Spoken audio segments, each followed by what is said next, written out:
सभी को जय जवाहर। पहले तो हम थोड़ी माफी मांगेंगे, हम लेट हो गए काफी बहुत, क्योंकि बांसवाड़ा वालों ने हक ज्यादा जता लिया है। बांसवाड़ा वालों का कहना है कि डूंगरपुर में पहले 5 साल निकाले, अब बांसवाड़ा में ज्यादा समय देना है, उस वजह से हम थोड़ा लेट हुए। लेकिन फिर भी मैं आप सबको दिल की गहराई से धन्यवाद देना चाहूंगा। 11 बजे से कार्यक्रम शुरू है और ये 6 बजने आ रही है, फिर भी आप डटे हुए, उसके लिए एक बार जोरदार आपके लिए तालियां बजा दी जाए। आज ये जो जुनून है, ये उत्साह है, एक जोश जज्बा है, ये संकेत कर रहा है कि आने वाले समय में हमारे इस क्षेत्र के साथ साथ पूरे देश के अंदर एक शानदार क्रांति लाएंगे। ये संकेत कर रहा है आज का जो जुनून। साथियों, विश्व आदिवासी दिवस, ये जो दिवस है, ये हमारे लिए, इस देश के लिए, पूरे विश्व के लिए और मानव मात्र के लिए एक महत्वपूर्ण दिवस है विश्व आदिवासी दिवस। आज ये विश्व आदिवासी दिवस हमारे पूर्व वक्ताओं ने बता दिया होगा उसका कब घोषणा हुई, कब से मनाया जा रहा है, इसका उद्देश्य क्या है और इतने समय में 1994 से लगा के आज तक कहां कहां मनाया गया, किसने मनाया गया, कौन रुचि ले रहा है, किस सरकार ने रुचि ली, इस दिवस का उद्देश्य किसने बताया, आप सब भली भांति जानते हो, पूर्व वक्ताओं ने बता दिया होगा। विश्व आदिवासी दिवस हमारी होली है, मान लो दिवाली है, आपका दूसरा कोई त्योहार है, सबसे बड़ा त्योहार विश्व आदिवासी दिवस का दिन है और सबसे बड़ा त्योहार है ये हमारे लिए आज। साथियों, वो दिन याद आ रहा है मुझे जब 2015 के अंदर 2016 में हम कलेक्ट्री गए थे, विश्व आदिवासी दिवस मनाना है, हमें कहीं जगह दिया जाए। तात्कालीन प्रशासन, तात्कालीन सरकार ने कहा नहीं मना सकते हो आप। हम लोगों ने इधर इधर हाथ पैर मारे, जगह नहीं दी, सरकारी कहीं परमिशन नहीं दिया और हमने गोकलपुरा में जाके सोमालाल जी के घर पे, उनकी निजी जमीन पे विश्व आदिवासी दिवस मनाया था शुरुआत में बड़े पैमाने। शुरुआती एंडिंग की अगर बात करें, थोड़े संख्या हुई थी और उस समय कई लोग हंसते थे, कई लोग ताने मारते थे, लेकिन मुझे इस विचारधारा पे गर्व है कि इस विचारधारा ने आज ऐसी क्रांति ला दी है कि हर घर के अंदर, छोटा बच्चा से लगा के बड़े बुजुर्ग के अंदर आज जोश जुनून है, एक उत्साह जगा हुआ इस दिवस को लेके। यह दिवस इसलिए मनाया जा रहा है, यूएन में, विश्व में मिलकर इसलिए इसको घोषित किया गया है क्योंकि इस धरती को बचाना है, मानव जीवन को बचाना है और मानव जीवन को बचाना है तो प्रकृति को बचाना पड़ेगा। और प्रकृति, कुदरत तभी बच सकती है कि आदिवासी समाज बचेगा तो ये कुदरत, प्रकृति बचेगी, जल जंगल जमीन बचेगा।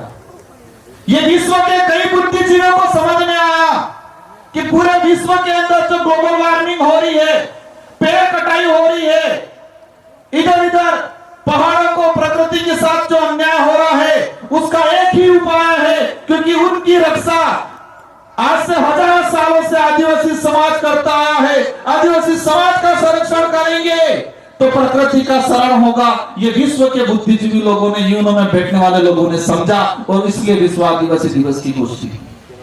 लेकिन बड़े दुख की बात है, उस समय लगाकर आज तक किसी भी सरकार ने विश्व आदिवासी दिवस को अपने विवेक से, उत्साह से नहीं मनाया, किसी भी सरकार ने।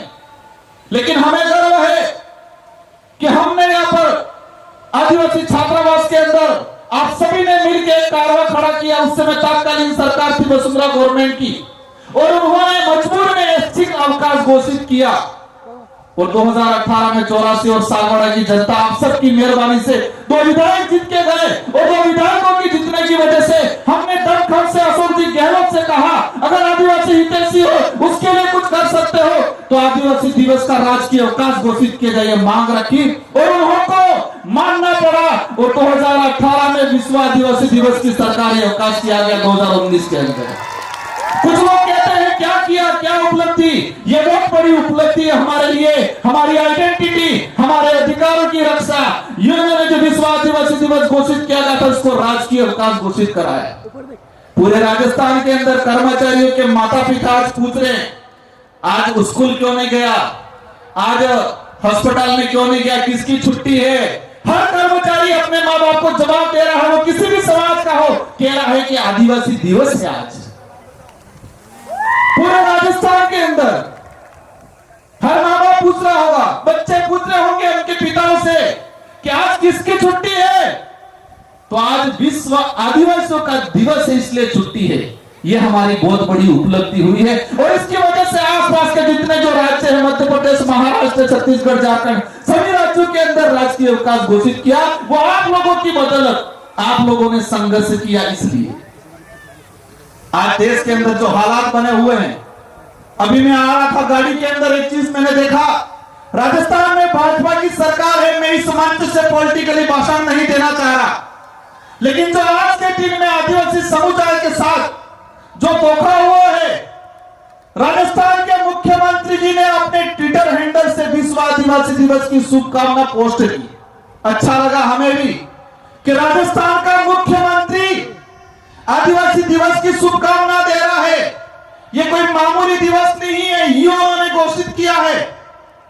लेकिन तकलीफ क्या हुई, किसी के पेट में मरोड़े पड़ने लग गए और आधे घंटे बाद ही राजस्थान के मुख्यमंत्री की पोस्ट डिलीट कर दी। हम जानना चाहते हैं मुख्यमंत्री जी से कि आदिवासी दिवस का आप शुभकामना दे रहे हो, आधे घंटे बाद आपके ट्विटर हैंडल से आपने डिलीट कर दिया, क्या दिक्कत हो गई आपको। यह साबित होता है वर्तमान सरकार का आदिवासी समुदाय को लेकर क्या दूरदृष्टि है, क्या सोच है उन लोगों की। पोस्ट किया, आधे घंटे में डिलीट कर दी मुख्यमंत्री के पोस्ट से। किसका दबाव आया आप पे, आप नहीं चाहते आदिवासियों का भला। आज हम आपसे उम्मीद थी कि आज आदिवासी के लिए कई बड़ी घोषणा करते, इस इलाके में आके दिवस मनाते, आदिवासियों के अधिकार को लेके, शेड्यूल 5 के जो प्रावधान को लेके बात करते। लेकिन उनको लगता है कि ये समाज ऐसे ही वापस कब्जे में आ जाएगा, जुमला फेंक देंगे, झूठ बोल देंगे, छोटी मोटी योजना दे देंगे।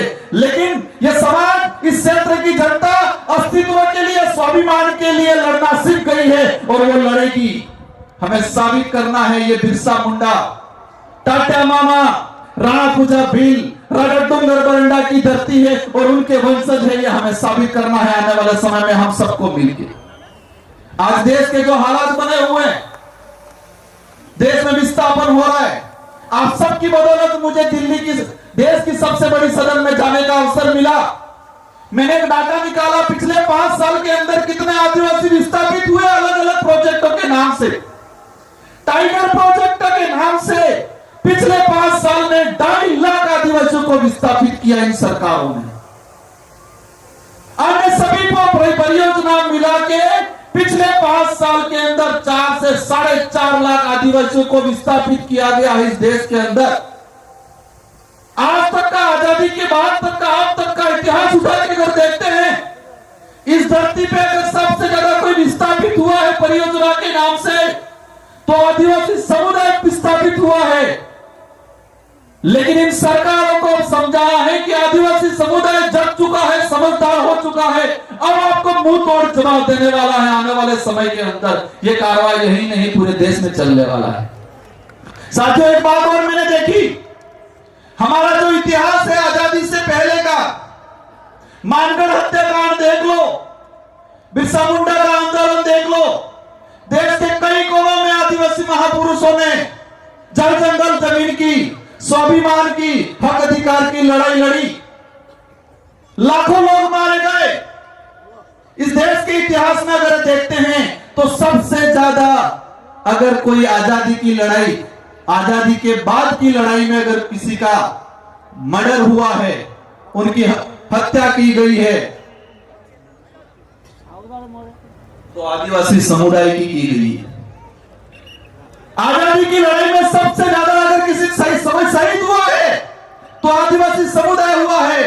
अन्य समुदाय भी हुए हैं, हम किसी पे कटाक्ष नहीं करना चाहते, लेकिन संख्या की बात करें तो आदिवासी समुदाय की सबसे ज्यादा संख्या है।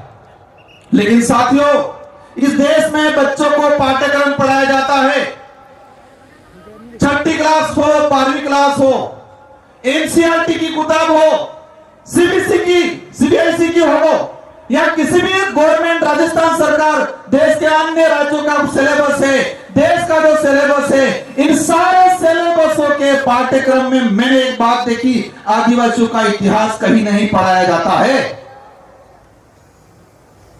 अभी एनसीईआरटी ने कई चेंजिंग किए हैं। आदिवासियों का जो बचा कुचा कुछ इतिहास था, उस इतिहास को सिमट दिया गया। हमारे संत सुरमाल महाराज की आंदोलन हो, गोविंद गुरु महाराज का आंदोलन हो, साथियों एक बात याद आ गई। अभी कुछ लोग कह रहे हैं माहौल बिगड़ गया है इस इलाके के अंदर। मैं जो उपद्रवी बचाने करने वाले, किसी को लड़ाई झगड़ा करने वाले, पी के मारपीट करने वाले, पत्थर मारने वालों के पक्ष में कतई नहीं हूं और नहीं रहूंगा। और मैंने आज तक रिक्वेस्ट किया पुलिस प्रशासन से ऐसे लोगों पे सख्त कार्रवाई की जाए। लेकिन एक बात बताना चाहूंगा आप लोग को, अभी एक माहौल बनाया जाता है मीडिया के माध्यम से कि माहौल बिगड़ गया है, माहौल बिगड़ गया है। बड़े बड़े नेता आके हमारे समाज पे लांछन लगाते हैं और कहते हैं माहौल बिगड़ गया है। माहौल बिगड़ा है। माहौल क्या बिगड़ा है? वो लूटते थे, लूटना बंद हो गया, वो माहौल बिगड़ा। वो इस समाज को बेवकूफ बनाते थे, बेवकूफ बना के समाज को इकट्ठा करते थे, वोट लगते थे, वो माहौल बिगड़ा। वो माहौल बिगड़ा, उनका माहौल बिगड़ा है। बारी बारी से राज करते थे, वो माहौल बिगड़ा है। होती है घटनाएं कुछ, लेकिन मैंने प्रशासन को कहा है कि कहीं पर भी पत्थरबाजी हुई, वो आदमी कहां दारू पी के आया वो पता करो। किस सरहद के ठेके पे, सरकारी ठेके, रात की 10-10 बजे तक इकट्ठा रहता है, प्रशासन चुप रहता है। और हम ये गोविंद गुरु महाराज, संत सुरमाल महाराज की धरती है। हमारे पुरखों ने शराब को लेकर आंदोलन छेड़े थे। हम लंबे समय से कह रहे हैं कि इस इलाके के अंदर शराबबंदी होनी चाहिए, लेकिन हो नहीं रही। और भी दुकानें बढ़ाते रहे, रात की 12-12 बजे तक दारू बिचवा रहे। एक बात और बता दें आपको, ये लोग कहते हैं नारियों का सम्मान करेंगे, उनको शर्म आनी चाहिए। महिलाओं के लिए दारू की अलग से ठेके खोल रहे हैं ये लोग। दारू की दुकान पे लिख रहे हैं कि ये महिला के लिए दारू की दुकान है। साथियों बातें बहुत सारी हैं, लेकिन हमारा एक ही आंदोलन है। गोविंद गुरु महाराज, संत सुरमाल महाराज का जो आंदोलन था उसको आगे बढ़ा रहे हैं। और हमारे इस इलाके में अगर सरकार भला चाहती है तो दारू विहीन होना चाहिए। होना चाहिए नहीं होना चाहिए? हमारा गरीब आदमी खुद देसी कोई 2 बोतल बना लेता है, वो 2 बोतल बना के अगर पीने का काम करता है, या कई 60-70 रुपए में बेच के घर गुजारा चलाता है, वहां कार्रवाई होती है। और वो आदमी, उसका कोई मेहमान आ गया, पूजा पद्धति है, तो उसको सरकारी ठेके पे 800-1000 रुपए में बोतल लानी पड़ती है। जो काम 60 रुपए में हो रहा है, वो काम ये लोग 1000 रुपए में करवा रहे हैं और कह रहे हैं माहौल बिगड़ गया। आपने कोई पाम आ गई तो 8 रुपए बोतल बाइचांस पीवा वालों बुजुर्ग आदमी तो 8 रुपए में काम था नहीं था। लेकिन ये सरकार, यहाँ का प्रशासन उस गरीब आदमी की बंद कर रहा है, उसको कह रहे कानूनी कार्रवाई की कह रहे हैं। लेकिन वहां रात की 10-10 बजे तक अंग्रेजी शराब बेचने वाला ठेके खुले रह रहे, वहां पर कार्रवाई नहीं कर रहे हैं ये लोग।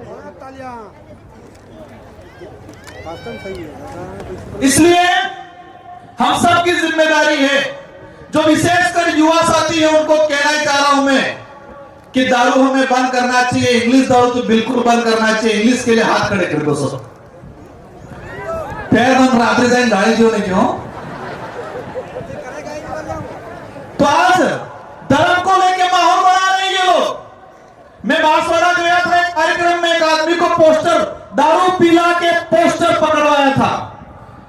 हमारा जो कार्यक्रम था उसके पास में दारू पिला के खड़ा किया था और पोस्टर बनवाया था कि आदिवासी हिंदू है, हम ये हैं वो है, पोस्टर पकड़ा के खड़ा कराया था। मैंने पता करवाया, उसको पिला के भेजा था। 500-1000 रुपए दिए थे पोस्टर पकड़ के खड़ा रहना। हम किसी भी धर्म का विरोध नहीं करते, हर धर्म का सम्मान करते हैं। लेकिन यह बात सही है और सही बात को कहने में हमें कोई एतराज नहीं है कि आदिवासी समुदाय न हिंदू है, न ईसाई है, न सिख है। आदिवासी समुदाय धर्म पूर्वी समुदाय है। ये बात कह रहे हम किसी धर्म को गाली थोड़ी दे रहे हैं। हमारा समाज ऐसा है, 1000 लोगों का परिवार है, गांव है, और एक कोई अन्य समाज का, ब्राह्मण हो, जैन हो, राजपूत हो, उस आदमी का घर होता है। सब मिलकर उसकी सुरक्षा करते हैं, कभी परेशान नहीं करते। ये समाज है। किया आज तक हमारे पूर्वजों ने भी नहीं किया, हमने भी नहीं किया। हम भाईचारे के साथ रहना चाहते हैं, लेकिन माहौल क्या बना रहे हैं? क्या माहौल बना रहे हैं? संत सुरमाल महाराज ने इस क्षेत्र में हक अधिकार को लेके, जल जंगल जमीन को लेके, भक्ति को लेके, भेड़ बकार के खिलाफ, मुगली शासन व्यवस्था, अंग्रेजी शासन व्यवस्था, राजा रजवाड़ों की शासन व्यवस्था के खिलाफ लड़े। लेकिन माहौल क्या बनाया? यह सिर्फ नर्क उजाड़ता था भक्ति। बिलराज कायम करने की गोविंद गुरु महाराज ने वो कल्पना की थी। हम सबका सपना है, और यह बात याद रखना, कोई कुछ भी कहे कि नहीं बनेगा बिल प्रदेश, वही लोग 5 साल पहले जोहार का विरोध करते थे, आज जोहार बोल रहे। वही लोग 5 साल पहले आदिवासी शब्द का विरोध करते थे, वनवासी कहते थे, वही लोग आज आदिवासी शब्द पे आ गए। और मैं कहता हूं 5 साल बाद यही लोग कहेंगे बिल प्रदेश बनना चाहिए, क्योंकि उनका बेटा कहेगा बिल प्रदेश बनना चाहिए। जितने विरोध कर रहे हैं बिल प्रदेश को लेके, उन सबकी लिस्ट बना के रखो, और कुछ करना नहीं है। 10 साल बाद देखना उनका बेटा कहेगा बिल प्रदेश बनना चाहिए, वो भी खत में पढ़ के कहेंगे हाँ अब तो बनना चाहिए। यही बात है। हमारे यहां से असम के हमारे मोरान कम्युनिटी, मोरान ट्राइबल के कल्चर का टीम आई हुई है। उनका एक कार्यक्रम होगा, 10 मिनट का कार्यक्रम है, सभी को शांतिपूर्वक सुनना है। हमारा सबका एक ही लक्ष्य है। जो लास्ट पंक्ति में खड़ा हुआ साथी, उन सभी से मेरा एक ही अनुरोध है कि बच्चों को अधिक से अधिक पढ़ाओ, नशे पत्ते से दूर रखो, अपने अधिकारों को समझो, और तर्कहीन बनना, तर्कशील बनना है, तर्क विहीन नहीं बनना है। हमको समझना है कौन सा गलत है, कौन सही है। कुछ लोग कहते हैं काकरी डुमरी प्रकरण खुलवाएंगे। अगर तुम्हारा उद्देश्य यही है आदिवासी समुदाय को जेल में डालना है, तो कोई दिक्कत नहीं, हम जाने के लिए तैयार हैं, लेकिन घुटने नहीं टेकेंगे तुम्हारे। हम लोग ये बदला ले लेगा, और एक वक्त आएगा तुम्हारा रगड़ा निकल जाएगा इस इलाके से, सब कुछ खत्म हो जाएगा। आप सभी को खूब खूब धन्यवाद। मेरी बात को सुना, मुझे उम्मीद है कि आप इस बात को समझोगे, अपने घर तक ले जाओगे, अपने जीवन में, अपने परिवार में इसका अमल करोगे। और एक ही बात ठान के जाना है, एक क्रांति लानी है शिक्षा के क्षेत्र में। हमको बच्चों को पढ़ाना है, हमको बच्चों को नशों से दूर रखना है, हमको बच्चों को खेल के क्षेत्र में आगे बढ़ाना है। और हम लोग 5 साल का मुझे अवसर मिला है, मैं कोशिश करूंगा इस क्षेत्र के अंदर आप सबके साथ सहयोग से कि शिक्षा के क्षेत्र के अंदर, खेल के क्षेत्र के अंदर एक हम क्रांति लाए, और इसमें आप सबका साथ सहयोग चाहिए। इन्हीं शब्दों के साथ आप सबको धन्यवाद, आभार। जय जोहार, जय भील प्रदेश। एक तीर एक कमान, एक तीर एक कमान। धन्यवाद, जय जोहार।